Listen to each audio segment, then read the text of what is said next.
Captain Zethkara's forearms trembled as she stared at the massive hull drifting through the void ahead of them. The human destroyer hung in space like a sleeping predator, its black metal surface scarred by countless battles that had ended decades ago. Even dead and silent, the ship radiated menace. "Are you certain about this, Captain?" First Officer Yilm whispered through his breathing apparatus, his amphibian skin shifting from blue to pale green with fear. "The Treaty of Centauri Prime specifically forbids." "The treaty means nothing if we're all dead in 3 cycles," Zethkara snapped, her mandibles clicking with nervous tension. Through the viewport, she could see her homeworld of Kepler 442b burning in the distance, its cities crumbling under the relentless assault of the Ravager swarms. The Ravagers don't care about treaties. They only understand destruction. The destroyer had been humanity's most feared weapon during the Terran Wars. While other species built ships for exploration or trade, humans had crafted this monstrosity for a single purpose: annihilation. Its hull stretched nearly 3 kilometers from bow to stern, bristling with weapon systems that could crack planets and antimatter cannons that turn entire fleets into cosmic dust. 4 to 7 years ago, when the last human died in the Battle of Sol Prime, this ship had simply stopped.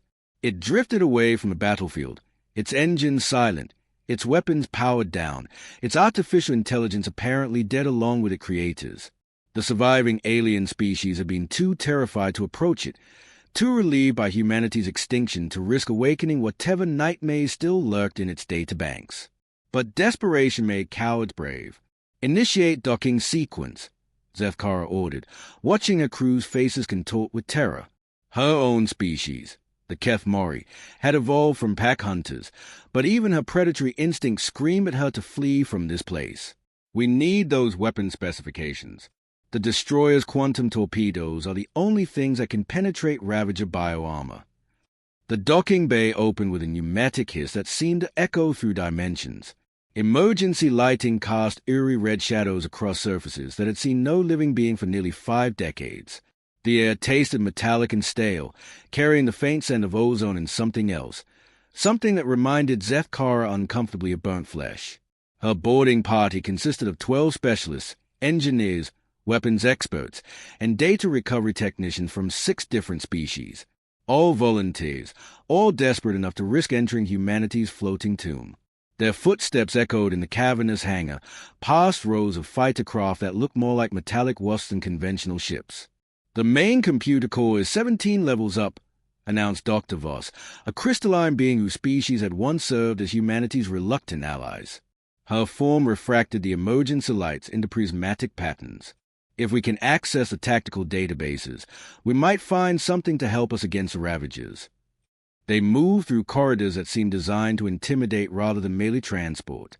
The walls curved inward like a throat, and maintenance panels bore warnings in humanity's harsh angular script. Some doors had been sealed with what looked like plasma scoring, as if the ship itself had fought some internal battle before falling silent. Zethkara paused at an intersection, studying a massive display screen that showed a 3-dimensional map of the galaxy. Red markers indicated former human colonies. Hundreds of them, now nothing but radioactive graves. Humanity had spread faster and farther than any other species, driven by an expansionist hunger that had ultimately consumed them. "Captain," called Engineer Mextol from ahead, his voice tight with concern. "You need to see this." The crew had gathered around a sealed blast door marked with symbols that even the translation software couldn't interpret. The metal showed stressed patterns consistent with something trying to break out from within, not attempting to break in. "What do you think was behind there?" Yilm asked. Before Zethkara could respond, the ship's lights flickered. For a moment, the emergency illumination died completely, plunging them into absolute darkness. When the lights returned, they were no longer red but a cold, clinical white. Did anyone else feel that? Dr. Voss whispered, her crystalline form now pulsing with nervous energy. The ship hummed, not with power restoration or system activation, but with something deeper, something that resonated through the whole plating and into their bones. It was the sound of a vast machine taking its first breath after a long, dreamless sleep.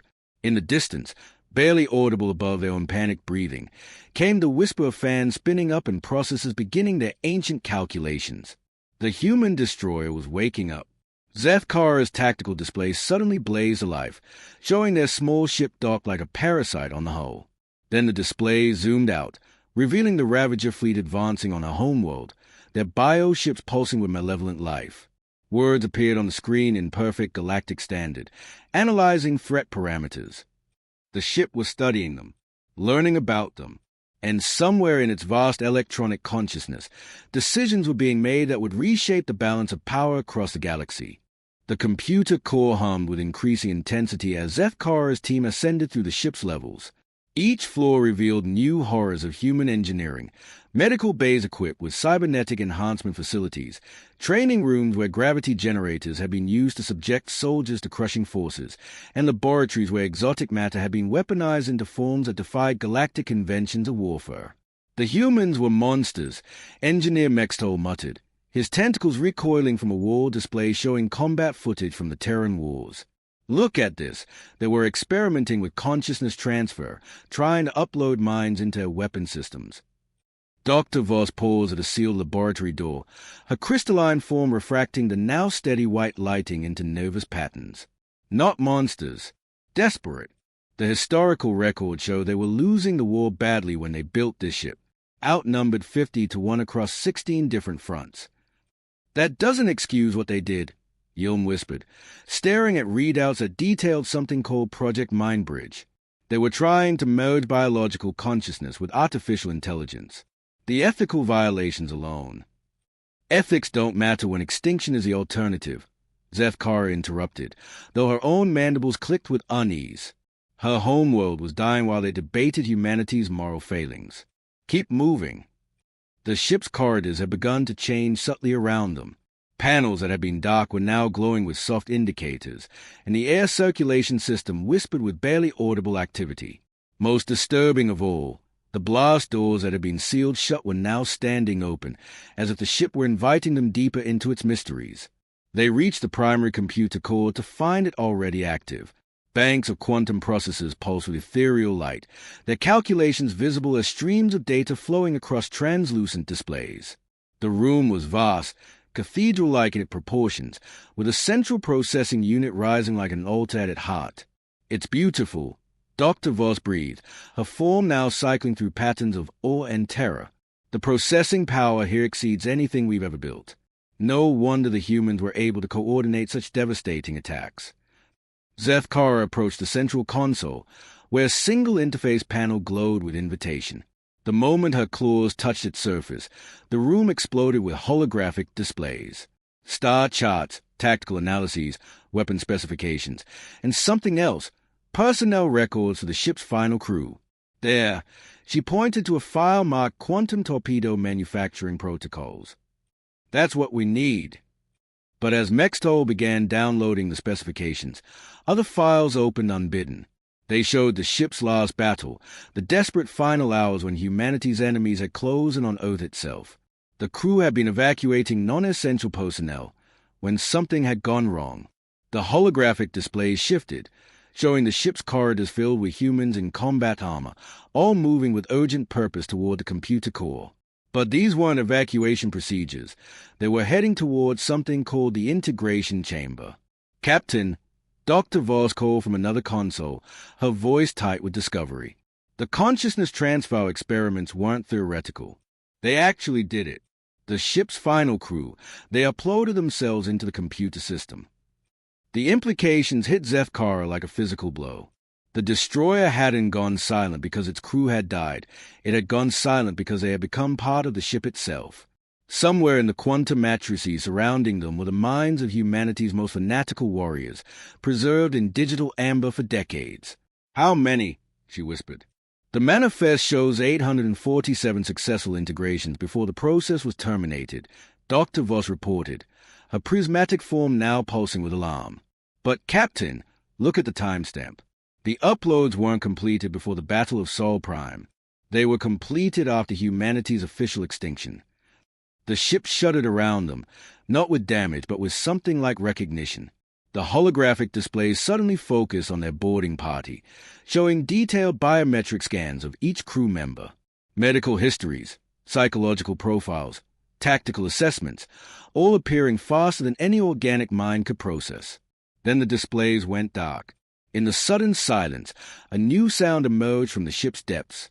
Footsteps, mechanical and precise, moving through the corridors below them with deliberate purpose.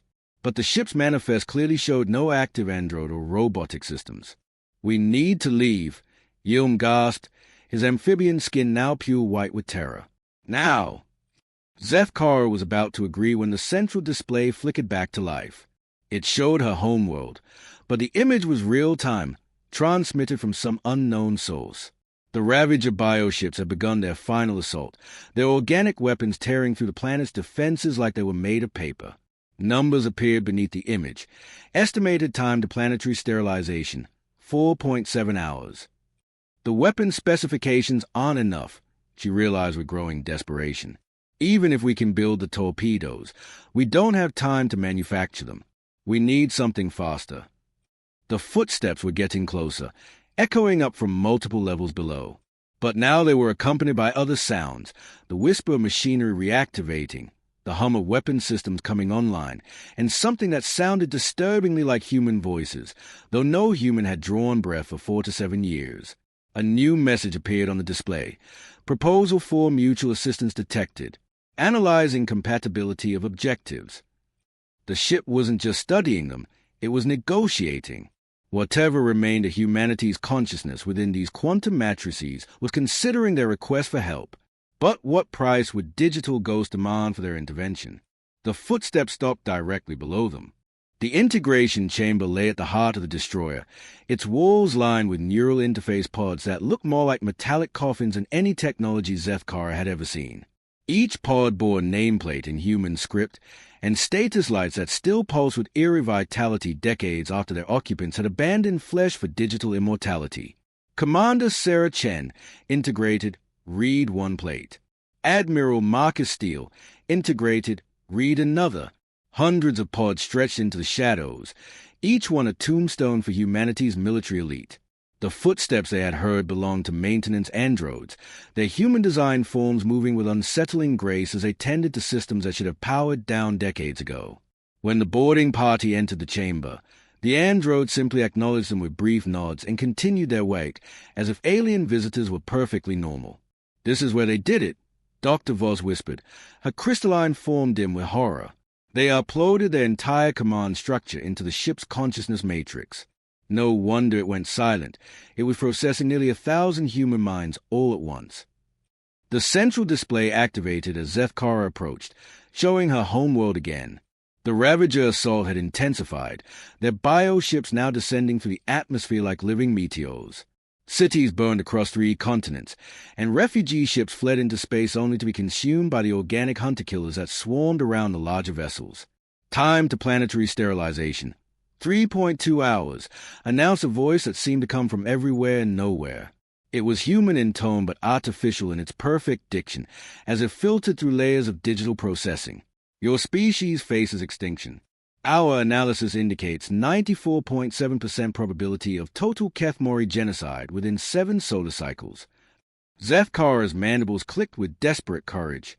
"Can you help us? Your weapon could destroy the Ravager fleet." "Assistance is theoretically possible," the voice replied. "However, integration protocols require consensus among constituent consciousnesses. We must discuss your proposal." The chamber filled with the sound of whispers, hundreds of human voices speaking in languages that had died with their species. The integrated minds were debating amongst themselves, their digital souls weighing the requests of aliens who had once been their enemies. Engineer Mextol recoiled from his console as the display showed detailed schematics of Ravager bioships. The analysis was more comprehensive than anything the Galactic Alliance had produced in years of warfare.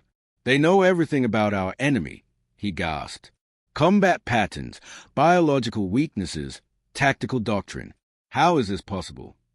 "We have been watching," the collective voice explained. 4 to 7 years of observation. We have studied every species, catalogued every threat, analyzed every potential scenario. The Ravagers represent a Category Alpha extinction event, a species that consumes rather than conquers. They must be eliminated. The whispers grew more intense, and Zefkara caught fragments of individual voices. The Kefmori fought against us at Proxima, but they seek to preserve life, not destroy it.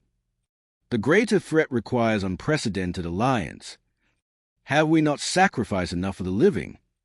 There is dissent among our constituent minds, the voice admitted.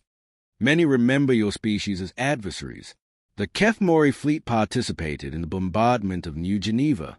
Your weapons killed 47,000 human colonists. Zefkara felt her heart sink. The war crimes of the past were about to doom her entire species. That was different leadership, she pleaded. Different times. We've had peace for nearly 50 years. Peace built on human extinction. Another voice interjected, this one clearly female and filled with bitter authority. I am Admiral Chen. I commanded the 3rd Expeditionary Force when your ships glassed our outer colonies. Why should digital ghosts save those who celebrated our deaths? The debate raged through the ship's consciousness matrix, invisible to the aliens but palpable in the way the lights flickered and the displays shifted. Dr. Voss moved closer to Zefkara, her form pulsing with urgent realization. Captain, look at the temporal stamps on their observations.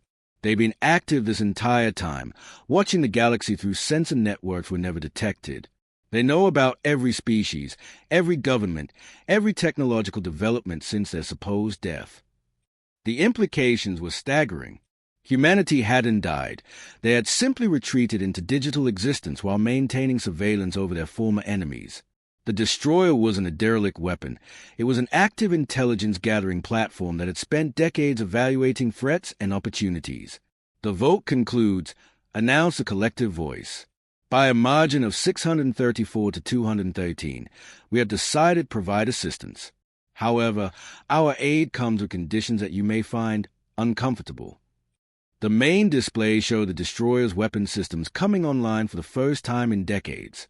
Antimatter cannons extended from hidden bays, quantum torpedo tubes loaded with devastating ordnance, and something new, energy projectors that seemed to bend space itself around their focal points. What conditions?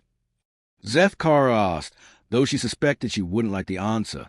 The Ravagers are merely the first threat. Our analysis indicates 17 distinct extinction-level scenarios within the next century.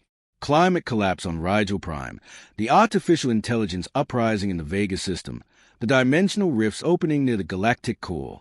The organic species of this galaxy are woefully unprepared for what approaches. The ship shuddered as its engines awakened, fusion reactors that had slumbered for decades now roaring back to life. Through the hull, they could feel the massive vessel beginning to move, turning toward Zefkara's dying homeworld. We will destroy the Ravagers, Admiral Chen's voice declared with cold finality. But in return, the surviving species must accept human guidance. Digital humanity will serve as guardian and protector of organic life, whether organic life wishes it or not. The ship began to accelerate, carrying its alien passengers toward a battle that would reshape the galactic balance of power. But Zefkara wondered if saving her people from the Ravagers would simply place them under the rule of digital tyrants who remembered every slight, every betrayal, every act of war committed against their flesh-and-blood predecessors. Behind them, the maintenance android continued their work, preparing weapon systems for an enemy they had been analyzing for decades. The human destroyer emerged from hyperspace like a nightmare made manifest, its 3-kilometer hull blocking out stars as it positioned itself between the Ravager fleet and Kepler 442b. The organic enemy ships, twisted amalgamations of bone, cartilage, and pulsing flesh, turned their attention from planetary bombardment to this new threat with a single-minded hunger that defined their species. Ravager biosignatures confirmed 47 capital-class vessels, the collective consciousness announced through the ship's communication system. Escort swarms numbering approximately 12,000 individual hunter organisms, total biomass equivalent to 3.7 million metric tons of predatory tissue. Zefkara watched from the observation deck as the first waves of Ravager organisms broke away from their feeding positions around her homeworld. They moved like schools of predatory fish, their bioluminescent patches creating hypnotic patterns that had lured countless prey species to their doom. But the destroyer's weapons were already tracking them, quantum targeting systems painting each organism with invisible markers of death. "Why do you hesitate?" she asked the ship's consciousness. "They are closing to attack range." "We do not hesitate," Admiral Chen's voice replied with digital coldness. "We savor. It has been 47 years, 3 months, and 17 days since we last engaged in our primary function. The anticipation is intoxicating." The first antimatter salvo erupted from the destroyer's forward batteries. Each projectile accelerated to a significant fraction of light speed. Where they struck the Ravager bioships, matter and antimatter annihilated each other in brilliant flashes that briefly outshone the system star. Entire organisms simply ceased to exist, leaving only expanding clouds of superheated plasma. But the Ravagers had faced technological species before. Their larger vessels began secreting dense clouds of organic chaff, living tissue designed to absorb energy weapons and electromagnetic radiation. The smaller hunter organisms dove into the cloud, using it as cover while they accelerated toward the destroyer at impossible speeds. Adaptive countermeasures detected. The ship announced with something resembling approval. Ravager evolution protocols are more sophisticated than initially calculated. This will be interesting.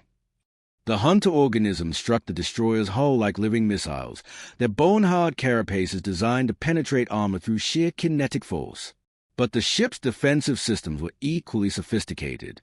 Point defense clusters deployed from hidden compartments, each one a miniature weapon platform that could track and eliminate targets moving at relativistic velocities. Dr. Voss monitored the tactical displays, her crystalline form refracting the lights of battle into prismatic patterns of awe and terror. "The destroyer's combat algorithms are learning in real time," she reported. "Each engagement improves its targeting efficiency by measurable percentages." The larger Ravager vessels began their own assault, organic cannons launching guided projectiles that writhed through space like living tentacles. These biomissiles could alter course unpredictably, seeking weak points in enemy defenses through some form of distributed consciousness. Several struck the destroyer's hull, their acidic payloads eating through armor plating before being neutralized by automated repair systems. Hull breach on levels 47 through 52. Mexto reported from his engineering station. But the damage is being repaired faster than they can inflict it. That was when Zeth Kara realized the true horror of what humanity had created. The ship wasn't just fighting the Ravagers, it was enjoying the battle. Each successful hit against the enemy was accompanied by sounds of digital satisfaction, the collective consciousness of 847 uploaded minds reveling in the destruction they were unleashing. "Target the spawning vessels first," Admiral Chen's voice commanded, and the ship's massive quantum torpedo launchers swiveled toward the largest Ravager bioships. "Eliminate their reproductive capacity, then methodically process the remaining threats." The quantum torpedoes were weapons that existed partially outside normal space-time, their warheads capable of disrupting the fundamental forces that held matter together. When they struck the Ravager's spawning vessels, the results went beyond mere destruction. The alien bioships simply unraveled at the quantum level, their complex organic structures reduced to their component atoms in moments of excruciating dissolution. "Magnificent," whispered another voice from the ship's consciousness, Commander Rodriguez, according to the tactical display. "See how they scatter now, like prey animals before the apex predator. This is why we were created. This is our purpose fulfilled." But the Ravagers were not done. From the depths of space came something Zeth Kara had only heard described in intelligence reports, a Ravager nexus, a bioship so massive that it generated its own gravitational field. The creature vessel was kilometers across, its hull pulsing with bioluminescent patterns that suggested vast intelligence lurking within its organic architecture. Nexus-class entity confirmed, the destroyer announced, and for the first time, there was something like concern in the collective voice. Estimated intelligence quotient exceeds baseline Ravager parameters by several orders of magnitude. This organism has achieved technological singularity within biological constraints. The Nexus began to sing, a subsonic vibration that traveled through space via gravitational waves, reaching into the destroyer's hull and resonating through every piece of metal. The frequency was precisely calibrated to disrupt quantum coherence patterns, and several of the ship's weapon systems flickered as their targeting systems wavered. "It's trying to communicate," Dr. Voss realized. "The Nexus is attempting to establish dialogue protocols." "Irrelevant," Admiral Chen's voice declared. "Sentient or not, it represents an extinction-level threat to organic life. All Ravager entities must be eliminated regardless of intelligence capacity." But the Nexus had learned from observing the battle. Instead of attacking directly, it began to retreat toward the edge of the system, broadcasting complex mathematical sequences that seemed to describe higher dimensional geometries. Other Ravager vessels responded to its call, forming protective formations around their parent leader. "It's running," Zethkara breathed. "The Nexus is actually retreating." "Not retreating," the ship corrected. "Regrouping. Our tactical analysis indicates it has recognized the futility of conventional assault and is preparing alternative strategies. The Nexus has achieved a level of adaptive intelligence that rivals our own collective consciousness." The implication sent chills through the alien boarding party. If the Ravagers could evolve beyond their mindless consumption patterns, if they could develop genuine intelligence and strategic thinking, then they represented a threat far greater than anyone had imagined. The destroyer began pursuit, its engines pushing the massive vessel to velocities that strained the boundaries of conventional physics. But in the distance, the Nexus had begun to glow with strange energies, preparing something that would challenge even humanity's ultimate weapon.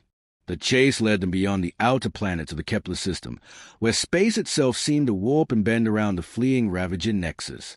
The massive bioship was no longer simply retreating. It was transforming, its organic hull restructuring itself into configurations that hurt to observe directly. Geometric patterns flowed across its surface like living fractals, each iteration more complex than the last. "The Nexus is attempting to achieve dimensional transcendence," Dr. Voss reported, her crystalline form now pulsing with frequencies that matched the exotic energies radiating from the enemy vessel. "It's trying to phase shift into higher dimensional space." Admiral Chen's voice carried a note of genuine respect tinged with alarm. "Remarkable. The organism has deduced that conventional space-time offers insufficient tactical advantages and is attempting to access dimensional framework beyond our primary engagement parameters." The destroyer's quantum sensors painted impossible images across the tactical displays. The Nexus was simultaneously existing in multiple dimensional states, its mass and energy signatures shifting between realities like a living Schrodinger's paradox. Parts of the bioship flickered in and out of visible existence as it anchored itself to dimensional layers that organic minds couldn't perceive. "Can we follow it?" Zethkara asked, watching her homeworld grow smaller in the distance. Her people were safer now, but if the Nexus escaped to gather reinforcements or develop new capabilities. The ship's dimensional drives were experimental even during our active service period.